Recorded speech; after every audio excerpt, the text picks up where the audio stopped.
Right.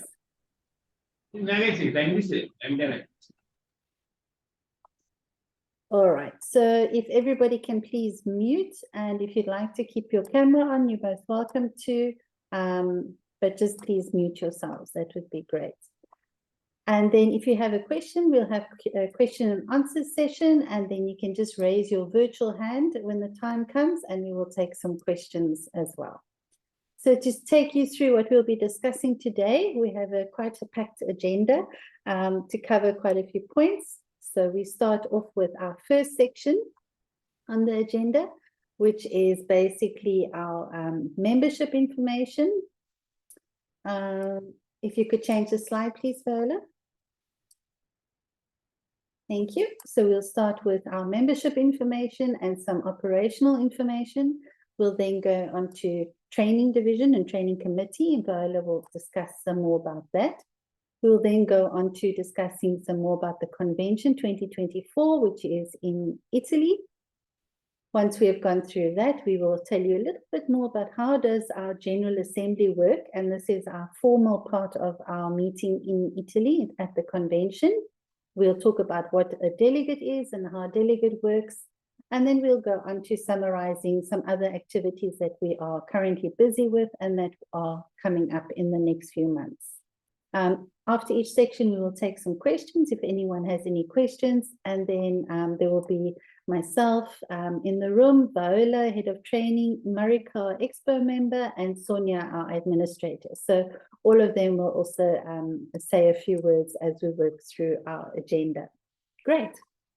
So let's start off with some operational membership. And of course, for those who were in Madrid, you remember us going on this excursion for our very small convention in 2022, but luckily we got to meet each other, so that was great.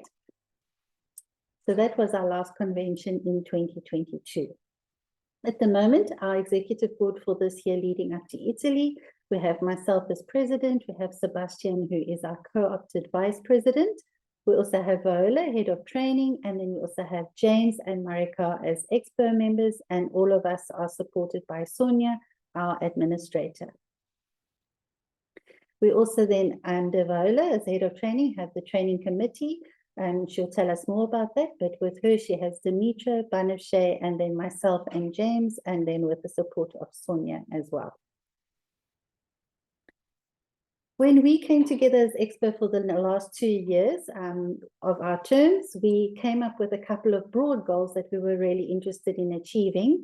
And then we narrowed that down in the last year. We had our strategy session, in-person strategy session, basically a year ago, where we really wanted to focus on our membership growth, on our membership retention, engagement with our members, as well as looking at other opportunities for financial assistance for us as an association, and then also looking at our legacy aspect as an organization. So those were really things we worked hard on trying to achieve this year. I think we achieved most of what we wanted to, but there's always work to be done. We then also have, the next slide, please. Within our organization, we have our flow charts, which help us make sure that we meet governance, that everybody knows what their role is and what they and where they sort of need to work with, or who they work with, and how the systems work inside. And this is basically from start to finish for membership, from the financial side, from the secretariat side, as well as our marketing and operations, our communications, and our training as well. So this really does guide us within the organization internally. So let's get on to who are we as WFTGA. And it's quite important to remember that we are a federation of associations. So our priority is our association member. We have individual membership as one of our categories, but really the reason we have this membership is that either there is no active association in the country or city where they live, or the association that exists is just not interested or not capable of joining WFTGA.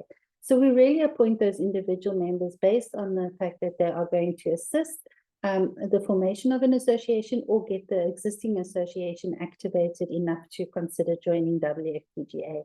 So our priority with that is really to advocate for the profession in the different ways that we also do things. And then when we go on to membership, I'm going to hand over to Sonia, who's just going to talk us through membership. And for some of you, you know this, but it's also good to be refreshed. And for the new people in the room, it's nice to have a bit of the background information. So Sonia, could you take us through membership, please? Sure. Hello again, everybody. Lovely to see you all. So I'm the administrator for WFTGA and I manage the membership inbox. So if ever you've emailed membership@wftga.org, I'm the one responding to you. All membership applications, all queries and so on regarding membership, please feel free to pop me a mail. That is the primary contact for WFTGA. I'm happy to report that our member base has increased. So tick box for achieving one of our goals. We now represented in 78 countries worldwide. Our full membership is now sitting at 86, individual membership at 23, and affiliate at 19. There's quite a few queries coming in, so there's definitely room for growth. And I think it also has to do with the upcoming convention. There's excitement out there. In terms of membership itself, there's an application process that needs to be adhered to. All applications are submitted to our board for consideration and approval. Full member associations or full Tourist Guides Association, applying for full membership, you need to submit all your documentation in English, and that includes your constitution.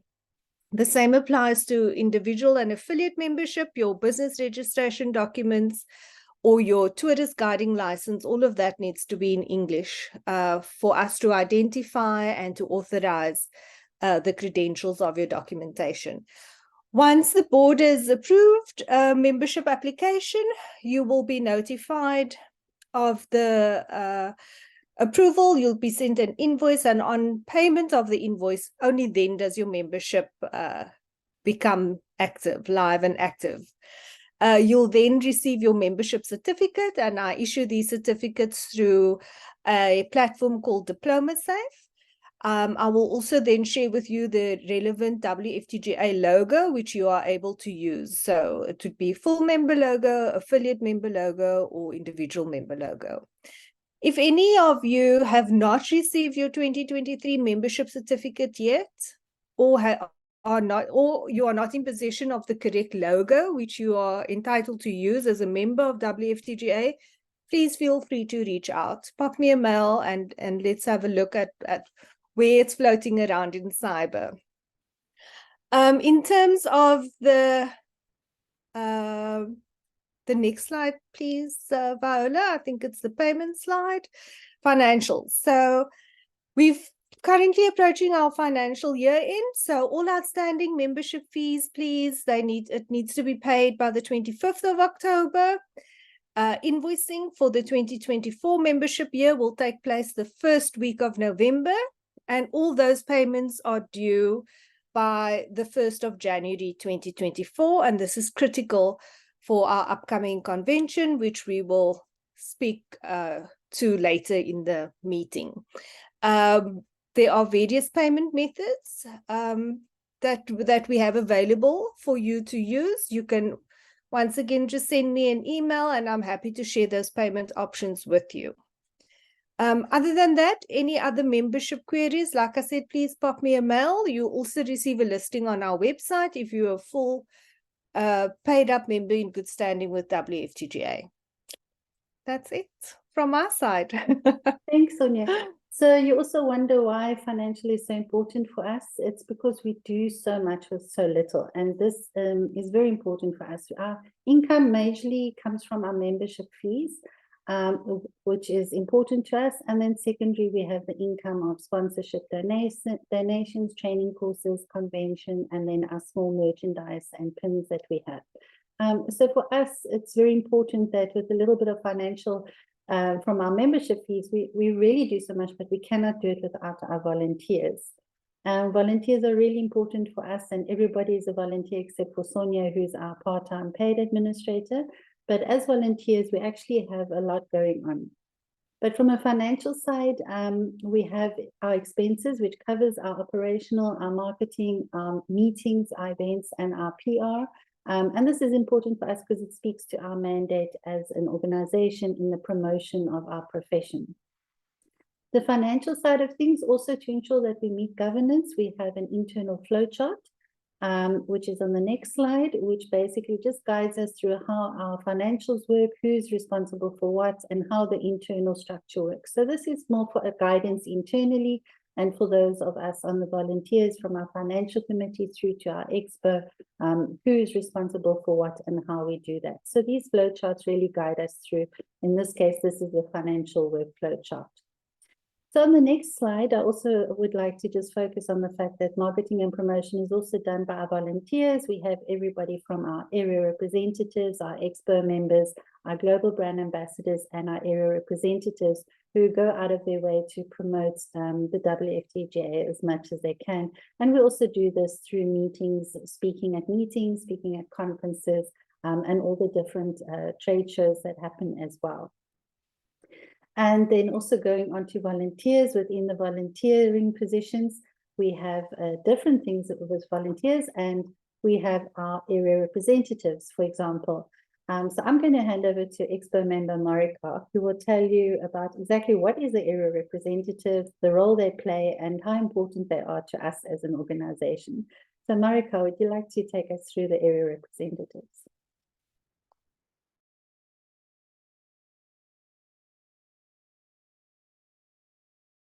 Marika, if you can unmute yourself, please. Sorry. Okay, greetings to all, and thank you, Alushka. From all over the world, thank you for coming to our virtual members meeting 2023. So I am Mary Cardonado, and I am the liaison for area representatives and the executive board. What does it mean, area representatives? Did you know that we have 16 area representatives in this term? We have 16, and out of that 16, they come from 14 different countries. We cover about 5 continents around the globe, and we take care of the association needs. So they're like frontline ambassadors that are there in case you have questions about membership, in case you have questions about anything you want to know about WFTGA, they are there for you. Now, we are going to be opening it up for applications in case one of you in this group are interested to join for 2024. We are going to be opening it up for applications, and you're free to apply. Just send it in. We give the deadline, and we will review. And in case you want to join, come in, and you are the bridge between the associations in your region and the executive board. So that's what we do. And you can see here in the slide about the mission that we do a lot of contacts. Very important role for the Federation are the area representatives. Thank you. Thank you, Marika. Do we have any area representatives with us today that can say a quick hello? Yeah, Patricia is here. Marian? No, I think just Patricia. Yes. and I'm Faith. here. Good morning to everyone. I'm Patricia from Arequipa, Peru, and also very happy to be today with you, and normally working with the World Federation of Tourist Guide Associations. It's a pleasure for me to be here for you. Thank you. Thank you, Patricia. Faisal, would you like to introduce yourself? No, there we go. Yes, hello. Would you like to introduce yourself and what area you represent? Yes, I am Faisal Raju. I am area representative, South Asia. Under my supervision, I am in Bangladesh, India, Nepal, Sri Lanka, and Maldives. And I try to connect with my colleagues in my area and now all are in active mood. And you all are happy to know that from Sri Lanka, they already give us update that they will ready to pay, and soon Nepal tour guide association of Nepal, they will be listed with us. So please pray for me, and you all are support me. Thank you and thank you. Thank you, Faisal. Thank you, Marika, very much. And yes, the area representatives play a very important role with us. And then, of course, last but not least, our additional volunteers are our global brand ambassadors and our president emeritus. Our global brand ambassadors are persons appointed generally by the president, and those are people who have shown an unwavering dedication to the organization over a number of years, 10, 15, 20 years. So these are really people being rewarded for showing their support for WFTGA.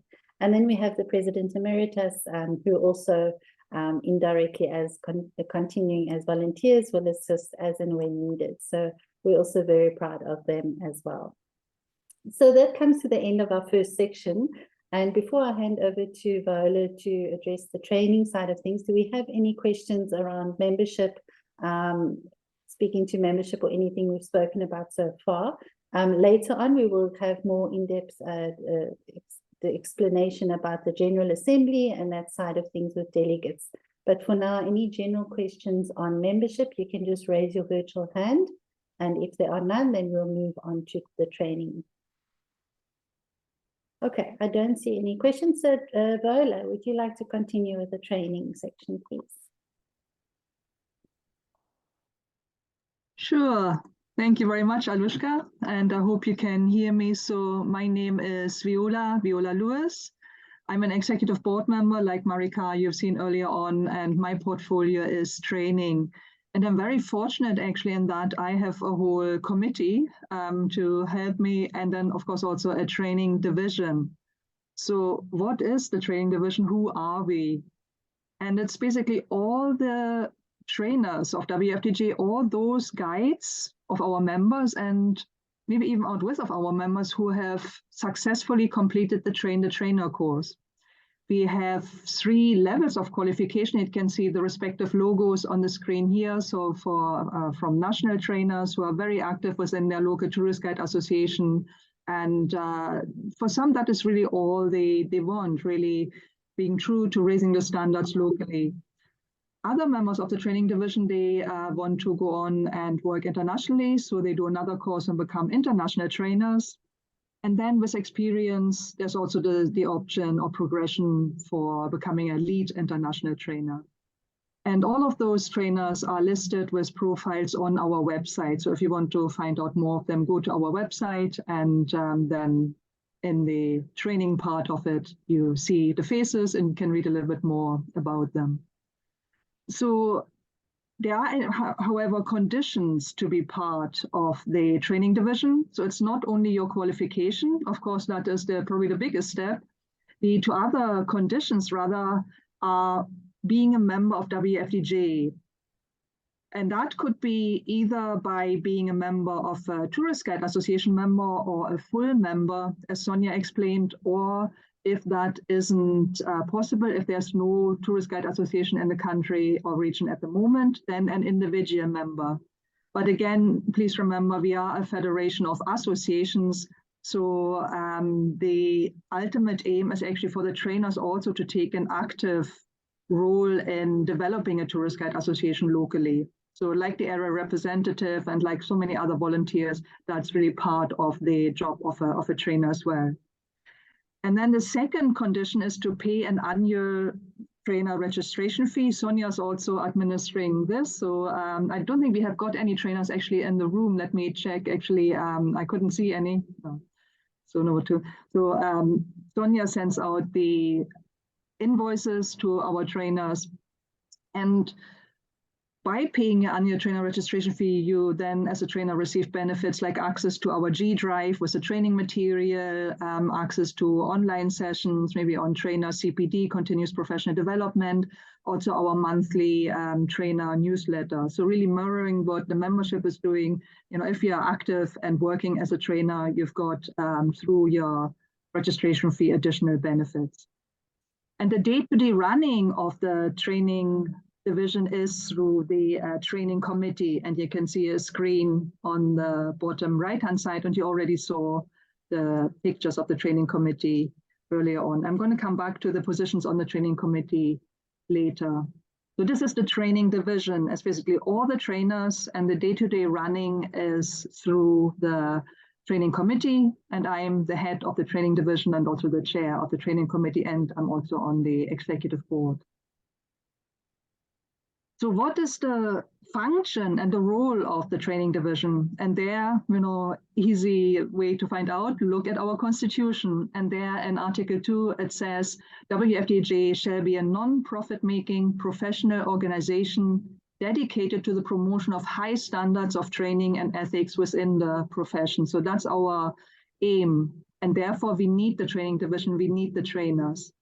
So we are not a training a training company, if you want. Training is a tool for us to raise the standards, as our constitution there says. So how are we going to do this, or how are we doing this? I've been doing it for more than 20 years. The typical offerings and activities are that we provide training for tourist guides and trainers of tourist guides for our Tourist Guide Association members. So for you as a member. And often your partners, and they, if you're lucky, are your sponsors, like a ministry, like a tourism organization, like a charitable organization. So that is, I don't want to say first and foremost, but a very important part. And I actually think we can enhance that. Not all tourist guide associations have their own training. I know, especially in Europe, there are a couple like Scotland or Cyprus where the tourist guide training program is accredited by WFDJ. That means we have looked, the training division training committee has looked at the training program, and we have actually confirmed that it meets the standard. We are talking about the standard, World Standards Day later on as well. So, but not every country has it. So we can come in and provide in-house courses. So this point number one, you can see under activities, that's also what we call in-house courses. The second point is then the open courses at our international training centers. So it might only be maybe 1 or 2 guides in each country or region that want to become trainers. So it's no point in going there and organizing a course for just one person. So therefore we have got our training centers, and individual guides can come to Cyprus and Armenia, where they are at the moment, and take part in the train the trainer course there. I'm going to come onto the training centers as well. Another way of raising the standards is to provide training for tourist guides and trainers again at the request of external partners.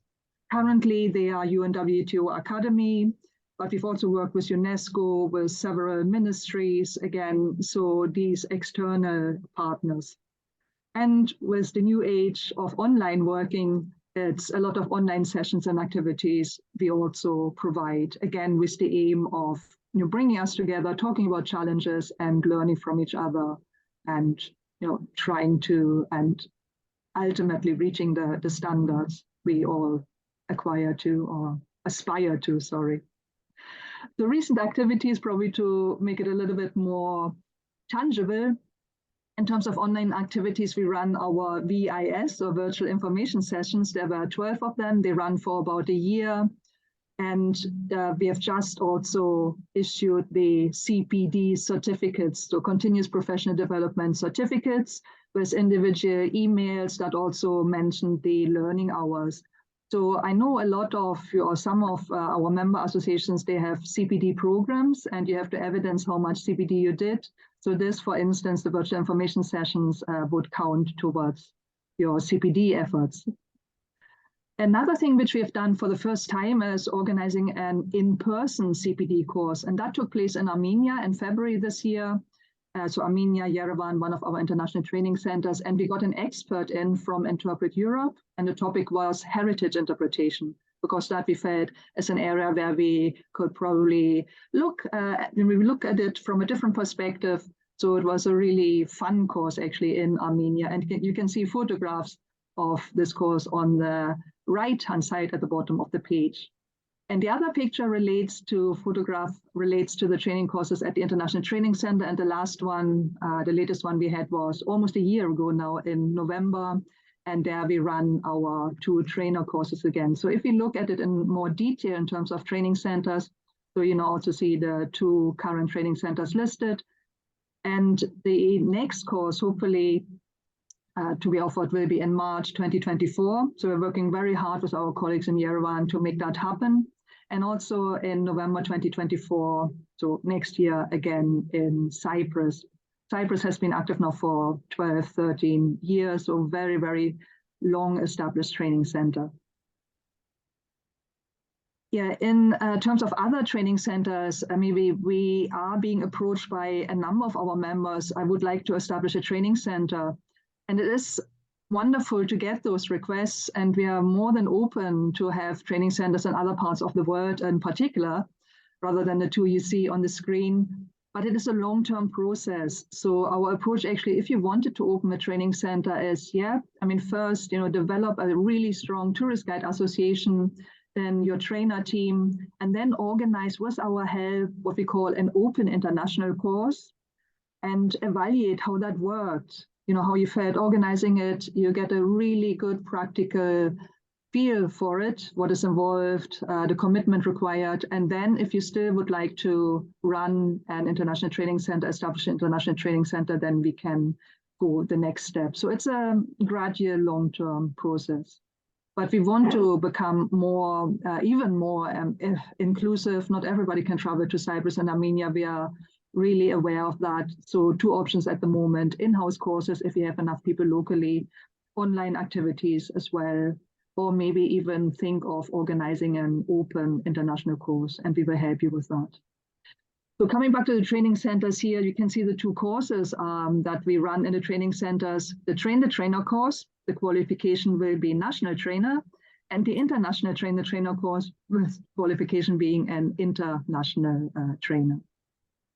Both courses last 14 days, and the first course actually includes the hot course or the hands-on tourist guiding. So as a refresher, the guiding skills, we go over them again, but it already gives the trainers or the participants a chance to look at what the trainer does actually this time, because first time you did it, you were a participant, but now you can actually already, observe the trainer again in that way.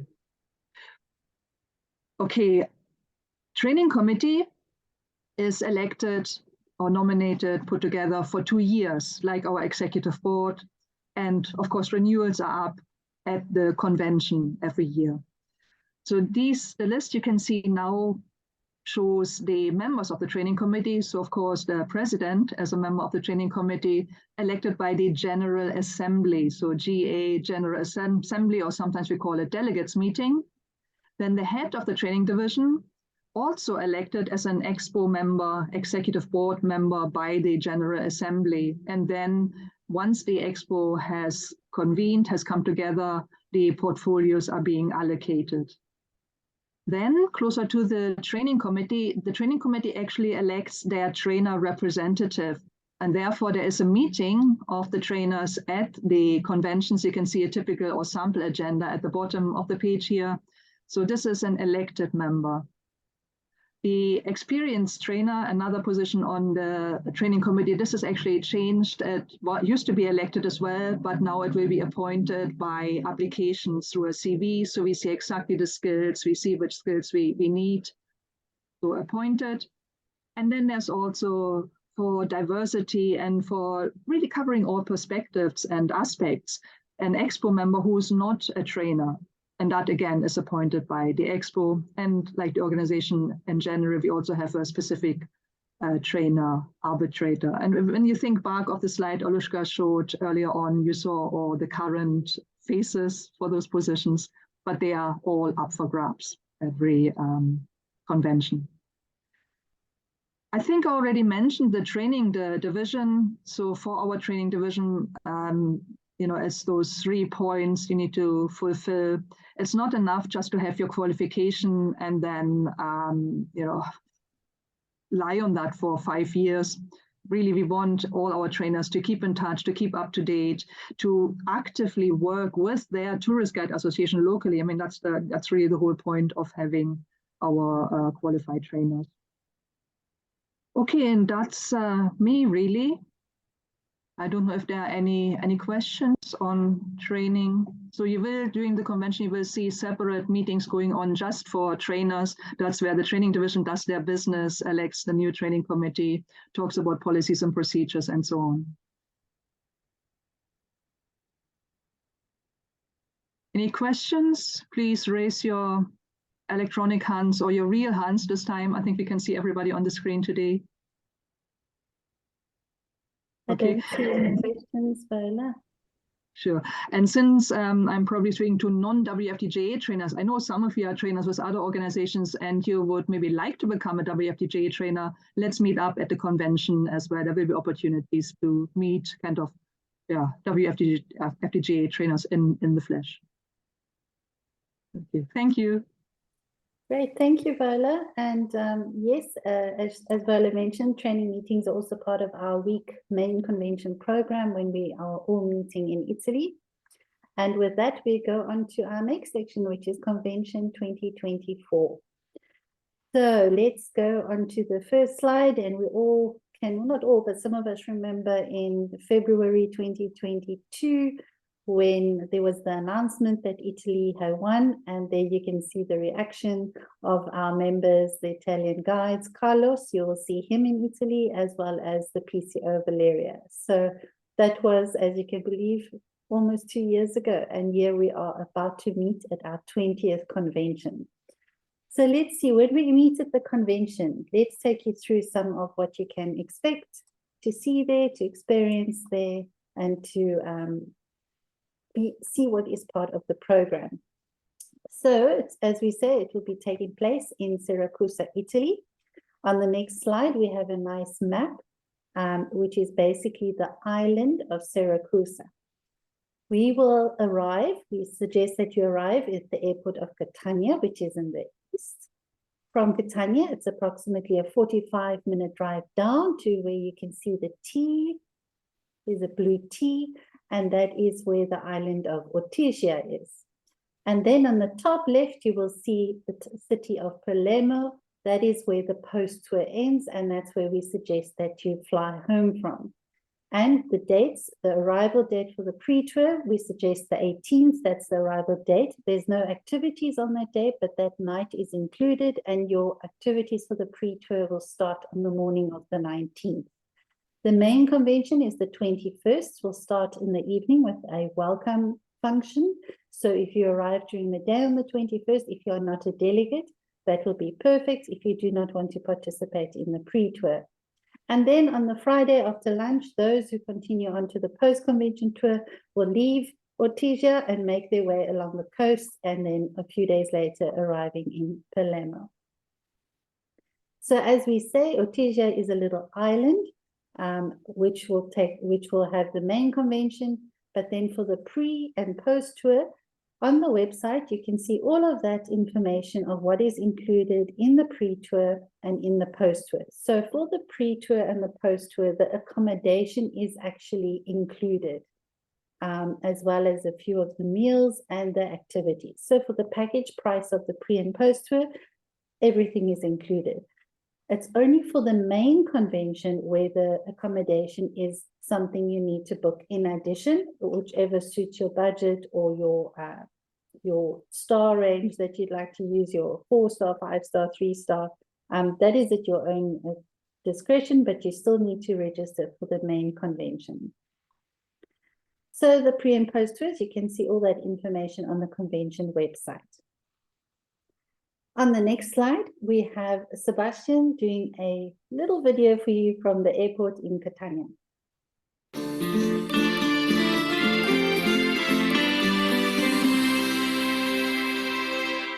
dear colleagues from all around the world. I'm Sebastian Kopp, the member of the WFDGA board, and I'm here in Campania in Sicily at the airport, where we will have our welcome desk for the 20th Tourist Guide Convention.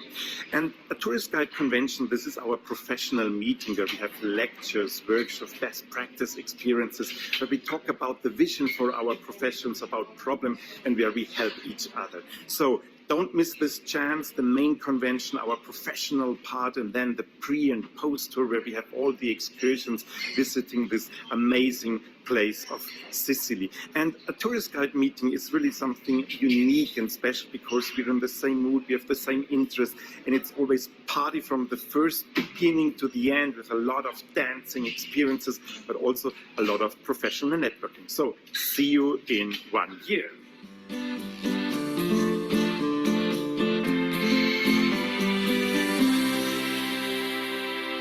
So only a few months away, not 1 year, but a few months away. That was recorded in January this year when we were doing the site inspections.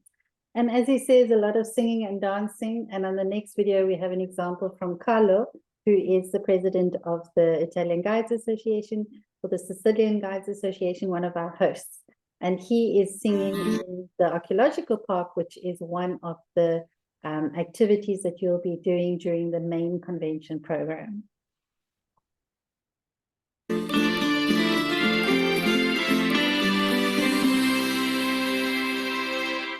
Che bella cosa è una giornata sole, l'aria serena dopo una tempesta e l'aria fresca.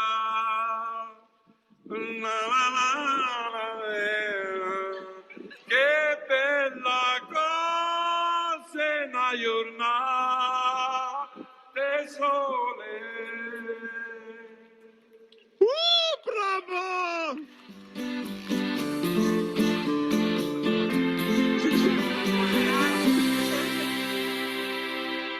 Bravo! So that archaeological part is one of the main convention activities. So the main convention will take place on the island of Ortigia, and that you can see is just off of the side of Siracusa. So on the left image, you see the side of Siracusa, and then the island of Ortigia is zoomed in. So our main convention venue, which is the theater, is there, as well as most of the accommodations that many of you are using are there, or just across the bridge onto the mainland of Siracusa. And within that island, everything is walkable. We'll be using different venues. We'll be walking through the little town, or it's not a city, it's a town. And you'll see there's no high rises there. It's really quaint little places, a lot of little local cafes, restaurants. So there will be some walking. Comfortable shoes are always important to walk on those cobbled streets. It is an old town.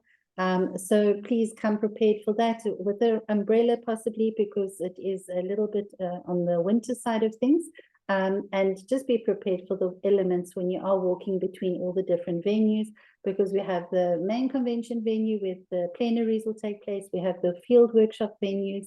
And then, of course, you have your free evening where you can walk around and find a local restaurant. So what is included in the main convention fee? Well, in the main convention fee, we have the convention fee for the main participants, which is basically for you arriving the Sunday evening through to leaving Friday after lunch. And that includes your workshops, your plenaries, a few lunches, a couple of the dinners, as well as some of the activities and experiences, the field workshops as well. We also have a program for accompanying person. So accompanying person is someone like a spouse or a partner who is perhaps not a tourist guide. They want to come with, but they have a different program. So they won't necessarily go to all the workshops in the venue or all the plenaries, but they are welcome to join some of the convention tours, as well as the opening and closing ceremonies, and of course, the gala dinner. And then we have the delegates fee, which is just all inclusive of the main convention fee, but over and above that includes the Sunday, which is the full day one of the General Assembly, which I'll speak about a little bit later. So those are the three types of registration. So on the next slide, you'll see some pictures which were taken at our convention in Tbilisi, which 2019, but it shows you a good format of a plenary, a workshop, and then also roundtable discussions. So this is what is made up of in the main convention program. So there's a lot of learning, there's a lot of skills development. So you really do walk away with an increase in knowledge, additional skills. So it is a working program. It's not all just fun and games. You do come to work as well as tourist guides, and you come to learn as well. Our venue is the Municipal Theatre, which is the image on the bottom left, and that's what we're using for beautiful old venue. We're using that for the opening and closing ceremonies, the welcome ceremony, as well as the plenary session.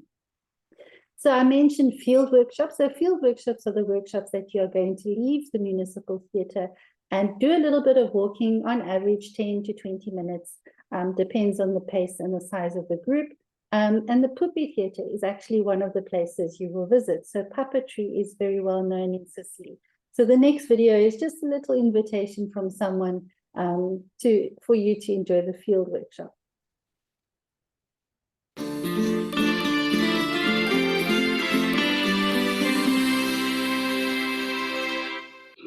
We invite you to join us at Turkish, so you will experience the best workshops ever. You will enjoy the everyday life of locals. Come to Sicily. Join us, please, for the next convention in 2024.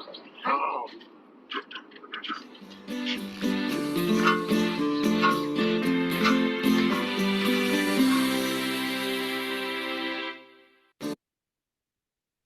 So in summary, when we have the main convention events, the important highlights for you to remember is that we have the Sunday evening, we have the welcome ceremony. The Monday morning, we have our opening ceremony. Then Tuesday, the plenary session. Thursday, the gala dinner, and Friday, the closing ceremony. So we are going to do in a webinar format streaming of only the welcome ceremony, plenary, closing ceremony, and opening ceremony. The workshops, the gala dinner, and other aspects of the convention are only for those attending in person. So obviously, to come and experience all of this atmosphere, all of these learnings, to attend in person is really important. Our presentations, plenaries, and workshops are all presented by professors. We have professionals in different fields. We also have some WFTTA trainers and, of course, tourist guides. So they really are people who are knowledgeable about their subject matter. And this is important to remember. So you do get value from attending in person. Some of the presentations that you'll be hearing and the themes and the topics range from history of the Roman Empire. We'll be having roundtable discussions for delegates on challenges for tourist guides. We'll be addressing technology. We have history of food. We have route tourism, which is a really interesting one. We'll be looking at over-tourism as well as adventure tourist guiding. And those are only to mention a few. So these will be released from towards I would say the end of October. We'll slowly be introducing you to all the presenters, the biographies, and the different types of workshops that will be presented. And then last but not least, let's not forget our beautiful gala evening. This is a gala dinner venue, which is the castle at the end of the tip of the island of Ortigia, so it can get quite windy. And this is our venue for the gala dinner, so ladies must come prepared for the wind, please, a nice scarf around the hair. At this venue for the gala dinner, there will be some dancing. It's also our evening to do the auction of some high-priced items. We will raise some funds for the Jane Orth Scholarship. It's also evening with nice networking. We introduced the new expo and we announced the 2026 hosts. So this all takes place in this beautiful venue that we will experience on the Thursday evening. Again, you must be in person because this will not be streamed on webinar at all. There's no technology, it's an old building, and this will just be some music and dance for everyone attending the actual conference. So we have a little video as well, which is filmed by one of the local guides, just to give you a little bit of a tip when we are there for the gala dinner.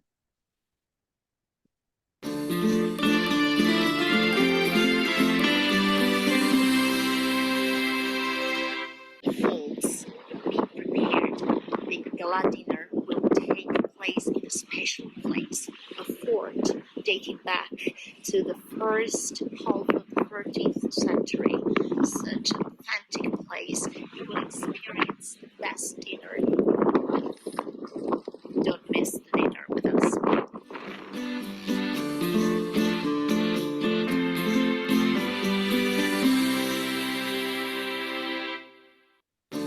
So over the last few months, we've done a number of presentations about the convention, about how to register, how to book your accommodation. So please have a look at our YouTube channel where we have these recordings available, where we've done promotions for the convention. So specific recordings just about the convention, and you'll get more information there if you need any more guidance and assistance to do with the convention. So Marika, you've attended a lot of these promotion promotion and marketing webinars and Zoom meetings for the convention. What would be your sort of top 3 takeaways or learnings from attending this for tips for people coming to the convention? I just love the idea. I've never been to Sicily. So, just love the idea about this gala dinner in a castle. And what Elisa was saying, it's going to be the best dinner of your lifetime. Whoa. And maybe dancing. And I love the singing at the archaeological park, because that's where Indiana Jones, the latest movie, was filmed. I remember that scene, and that singing really blew me away. So another thing, I love the windy, your hair, Alushka. With Sebastian, you had a bad hair day, but I think I'm going to bring my scarf. That's going to be I'll put that in my suitcase, my scarf and my shoes. I have to have my dancing shoes and my walking shoes because of those cobblestones. And, I don't walk very well, but those are my 3 things. And especially, please come to the convention. Better to be in person than virtual, I think. And just experience the magic of the Mediterranean and the castle and the workshops and the speakers. Just a lot of fun being together as a family. That's our global family. Good. Thank you for those takeaways, Marika. So before we move on to the next section, where we cover a little bit more detail about a General Assembly, a typical General Assembly and what to expect, are there any questions regarding Convention 2024? I think we're all good. All right. If you think of something, we'll have a couple of questions at the end of the session. Jessie. Hello. I just have a question about the auction. Could you tell me a little bit more about that, please? Sure. Are there funds raised, or is it simply prizes to whoever wins or bids the highest? But what does the money go to? Does it go to the WFTGA? Does it go to the local tour guide association?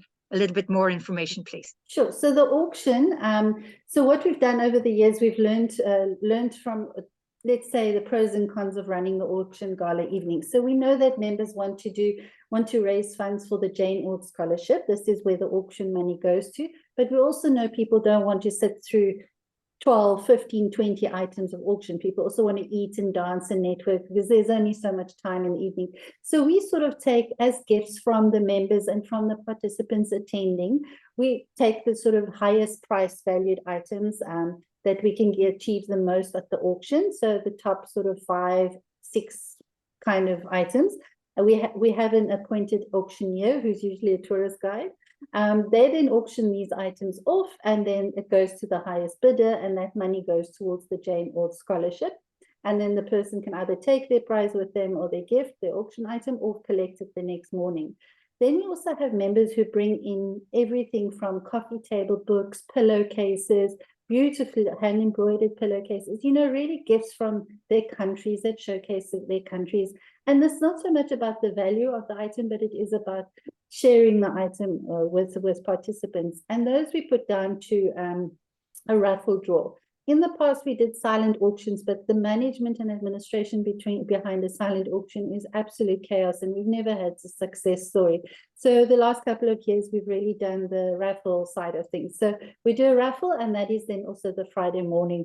The closing ceremony, we'll draw those raffles, and people can go collect their items before we close at lunchtime. So that is how it works as well. And then from a delegate's point of view as well, it's become a little bit of tradition when delegates attend the delegates meeting, those who want to perhaps bring a pin from their association and hand out their pin to all the delegates in person from there. So they kind of swap association pins. Some associations can afford to do that and like to do that. Others will perhaps bring some sweets from their country, give each delegate some sweets or just little gifts like that for the delegates, also from country to country, which has become a little bit of a tradition as well. Okay, thank you very much. Okay. Yeah, maybe to add, if I may, so those auction items, they come from mainly the delegates. Is that correct? Delegates or participants? So they come might from be both. Yeah. Yeah. So Great. another thing on the list, maybe to think about, start thinking about. Exactly. Great. So let's move on to the next section.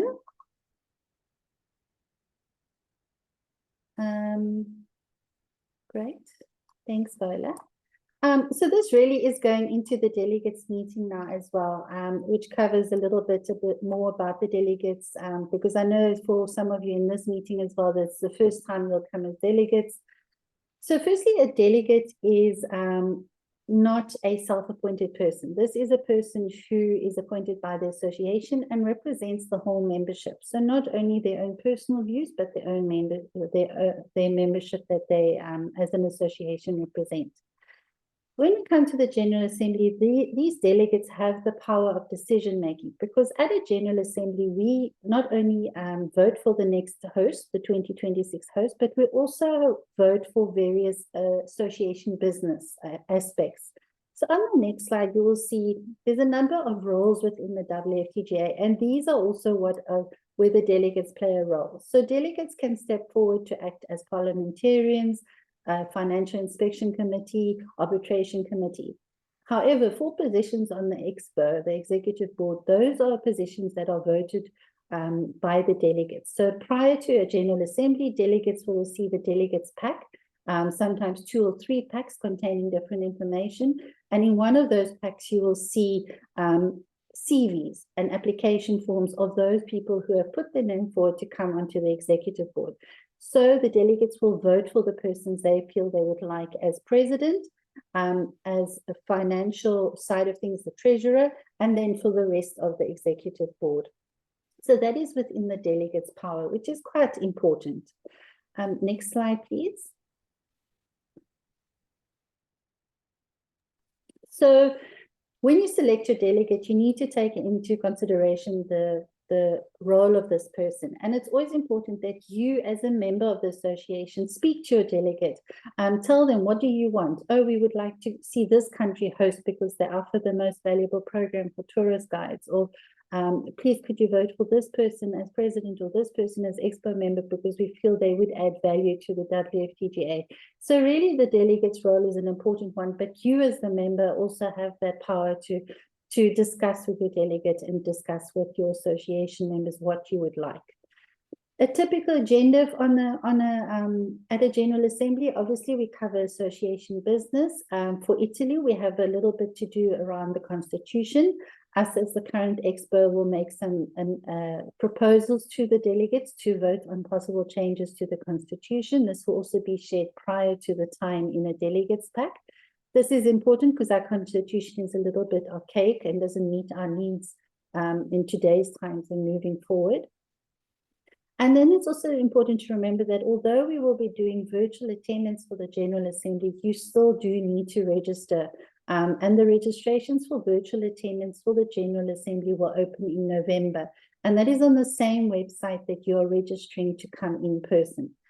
So that is important. And if you register for delegates on the to come virtually on the website, it will also include access to the General Assembly, the welcome, opening and closing ceremonies, as well as the plenary. So you have access to the whole week and as well over and above the General Assembly. And this also applies to trainers. So trainers would also have to register in November. They have access to the ceremonies and the plenary sessions virtually, and they will in addition also have access to the training division meetings. So that's an important thing to remember. That is just an overview of the General Assembly and what you can expect in the General Assembly. We have it in 4 parts. So the main day is the Sunday. That is where we cover all the agenda items. Members also have to give a country report, which is important.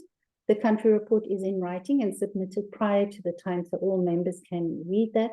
But this year we're also allowing for the association journeys as a way to present your country report as well.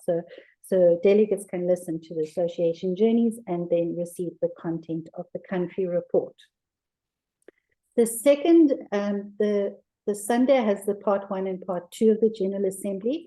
And then during the week, we have part 3, which is in the morning where we'll do the voting. So that would be voting for the bidding countries, voting for the expo. And then the part 4 would be after lunch where we announce, where we kind of put forward who has come through on the expo, but we do not announce the bidding country until the dinner, the winner of the host country until the dinner. So that gives you an overview of the responsibilities within the General Assembly. But all of the documentation you need will be shared with you prior to the General Assembly taking place. So you do have a couple of weeks to read through everything and prepare. Before we go into the next section, are there any questions around General Assembly? And Sonia and Viola, if you could assist me because my screen is frozen. So if you can just assist me if you see any raised hands. No, no hands raised, no questions. Okay, so let's move on to the next section, please. Actually, before the next section, is there anyone who has experienced the delegates meeting who has any advice, any tips? Viola, Marika, any tips for any new delegates or any delegates? Yeah, maybe what I remember, so I was a delegate in 2019 in Tbilisi, and it's completely different from being a participant because I mean, as Alushka just said, you have the meeting the whole day before the actual convention starts, and then there's other parts slotted in here and there as well. So your time is taken up by a lot of delegate duties, and then of course probably want to network and to talk in between as well. But I actually felt much more connected being a delegate to the whole organization, but also to my colleagues. So it was a really good experience. So the first time I became aware it's actually more than an organization, it's a family. So prepare, your time will be taken up, but it's a great opportunity to make a difference. Thanks, Viola. It is a good point because the delegates meetings take place at the same time as some of the workshops. So the participants will be doing workshops while we do the delegates meeting, not the Sunday, but during the week. So you do feel like you're missing out a little, but it is rewarding in its own way. Great. So let's move on to the next section and our final section, which is our activity section. So we have a little bit of time left, so that's great. Okay, so firstly, we have, of course, there you see an image of Mount Etna, which is part of the pre-tour for the convention. So one of the big things that takes place at the conventions is when we have our bidding for our hosts for the next convention. So our next convention will be in 2026, and that's our 21st convention. At the moment, we can confirm we have 6 full association members who are from 6 countries. However, they are currently in October, we are doing an internal checking and vetting of all their documents. Once we confirm that they've given us all the information we need, we will then make an announcement at the end of this month as to who and how many. So fingers crossed, 6 of them will go through at the end of this month, and then we'll make a public announcement. So members will be able to see who the 6 countries are and who the members are. And this is quite nice because they then have a month, if all 6 go through, to lobby, to tell you more about their bid proposal, to share on social media, to share what they are proposing in their bid, what their host city will be, what their tours will be. And then at the end of November, because we have 6, we can't expect all 6 to spend the money to come to Italy. It's a little bit unfair on all of them because this does cost money and there's a lot of hard work. So then we'll do a virtual voting with our delegates, and from the virtual voting, the top 4 will be able to go through to Italy and in person come to Italy, where they will do their final presentation, answer a question and answer with final question and answer session with delegates, and that's where the voting will take place. So the winning host will be announced at the gala dinner. They will then get to do a invitation at the closing ceremony on Friday morning.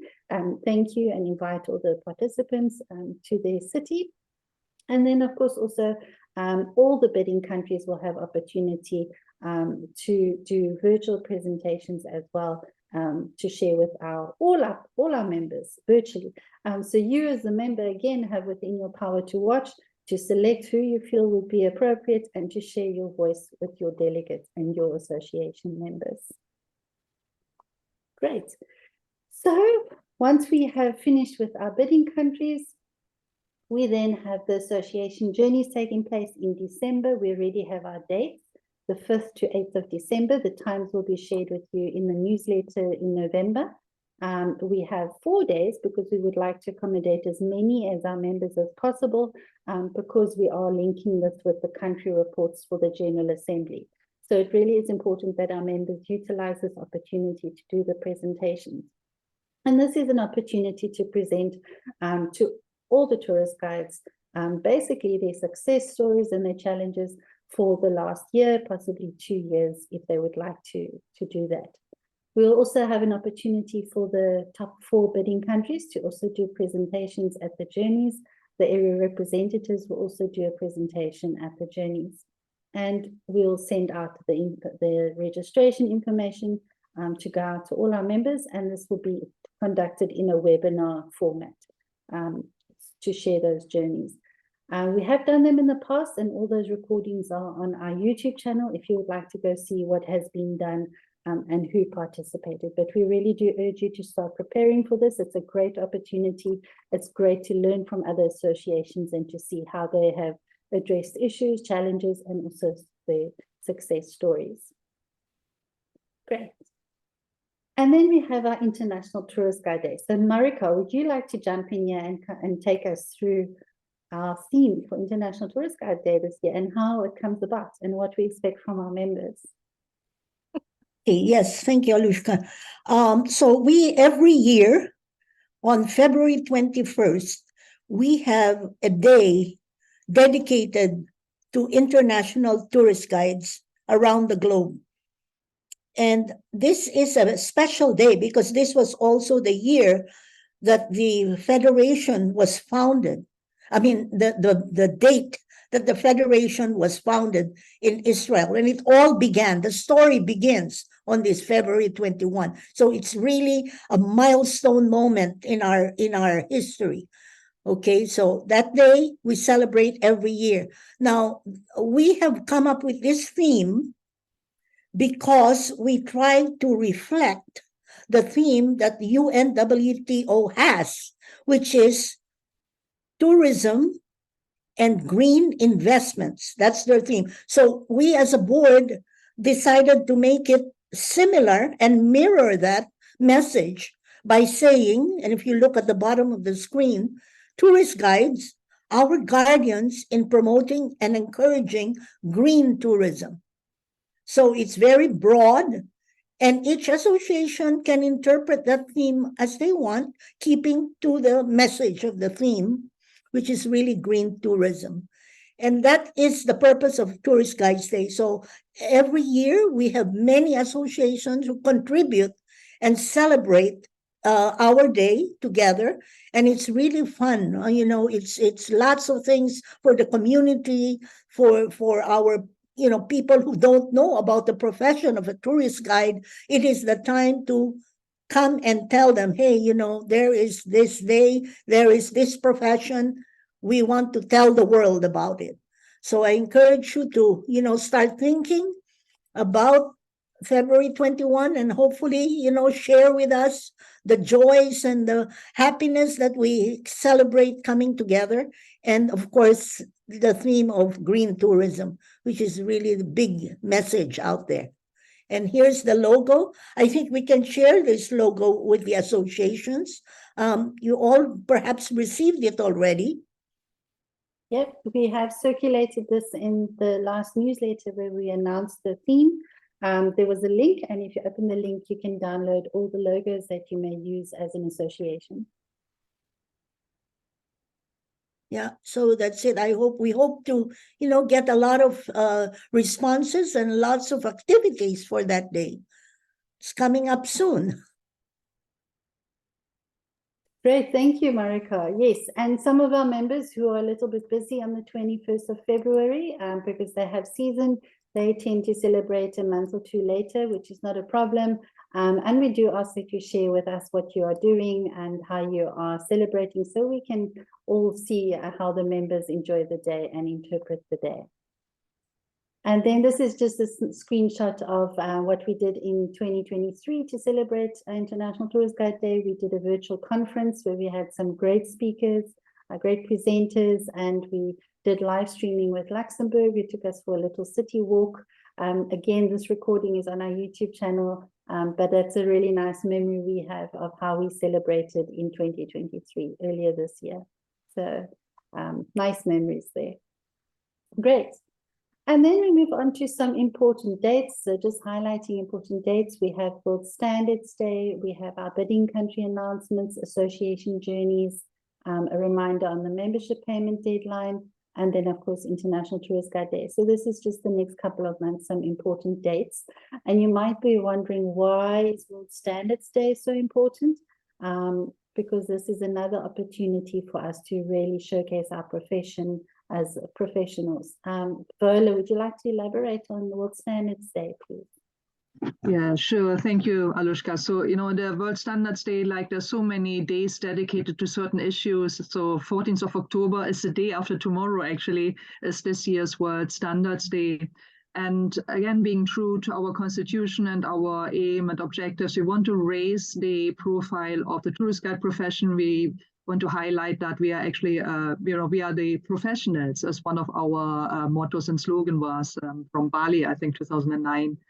So in terms of the standards, just a quick reminder, we have the standards are actually our tools in showing that we are professionals.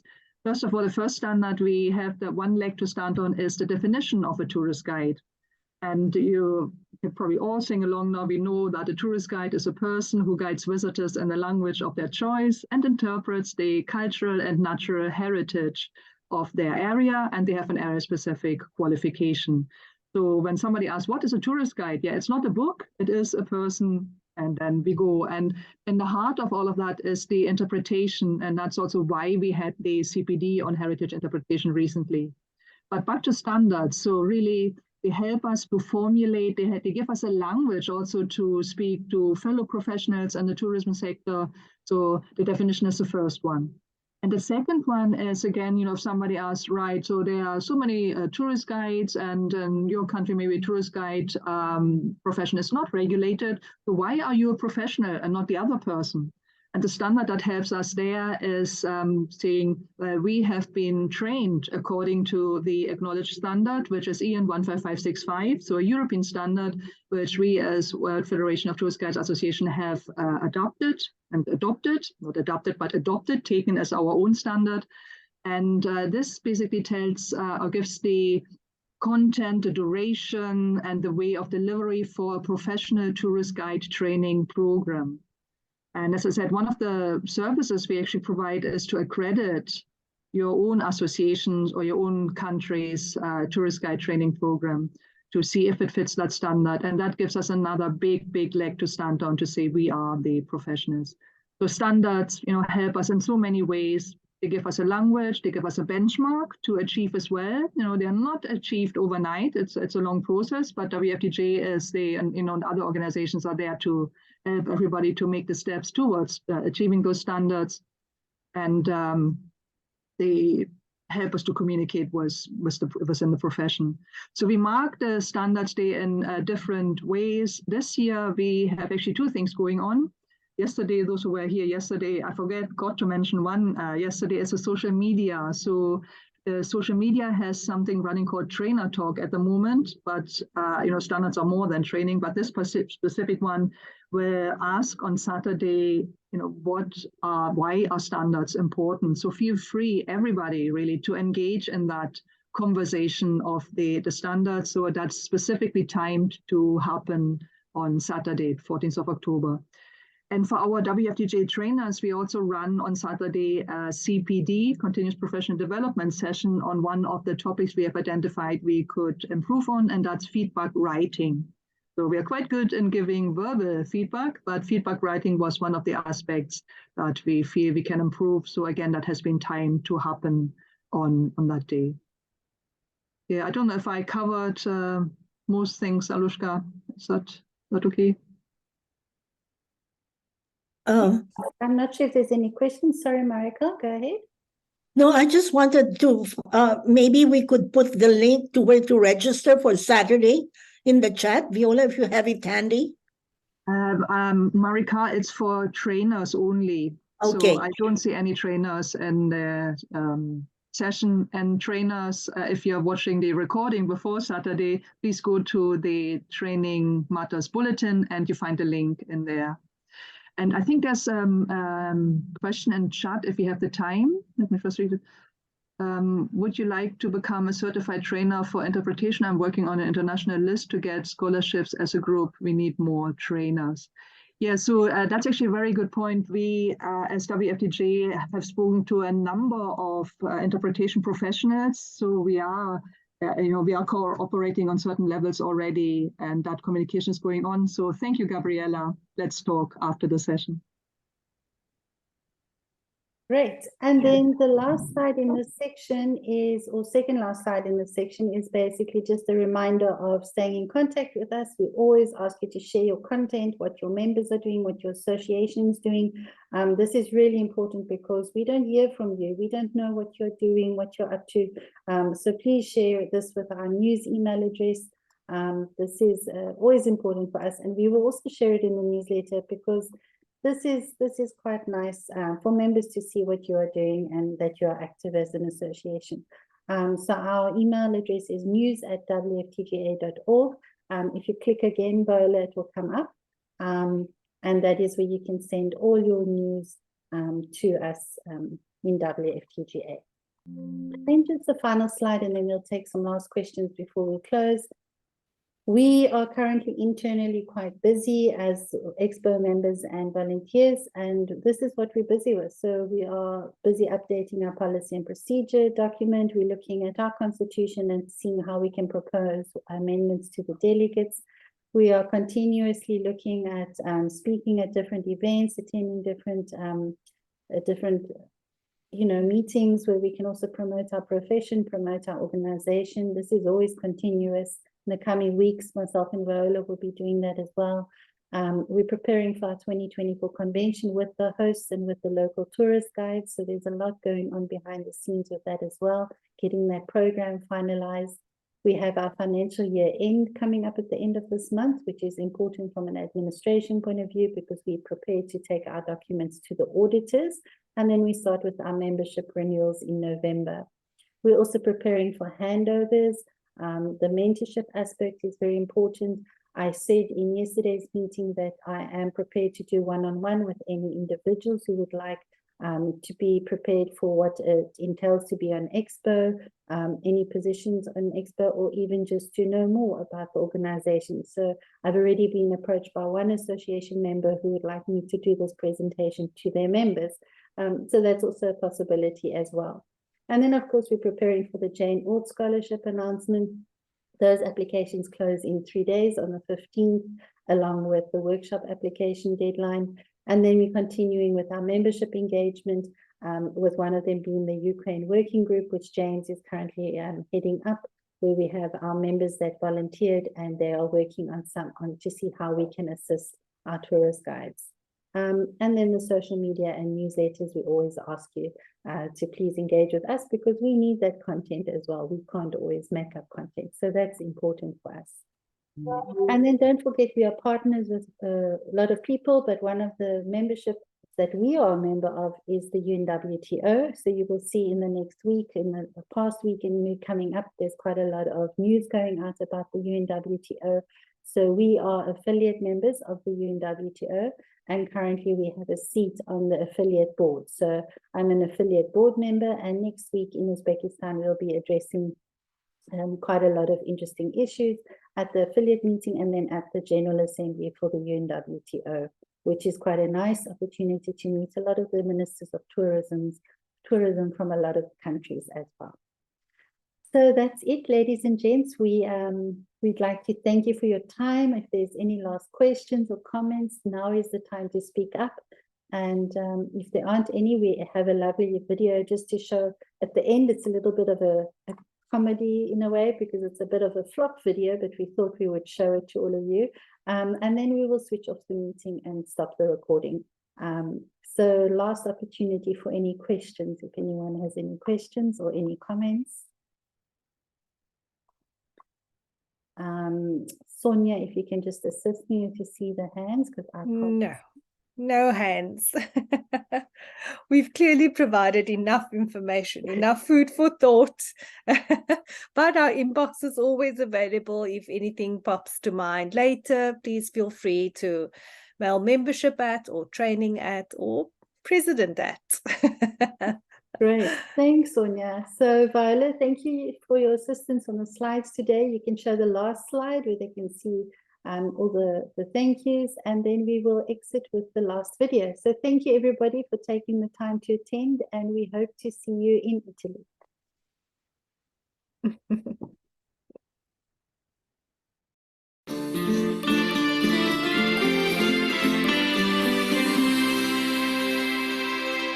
We are here at the end of our site inspection week. It has been a wonderful week. We've met some of the local tourist guides, the host committee, and we've got to experience some of what you will be experiencing in 1 year's time.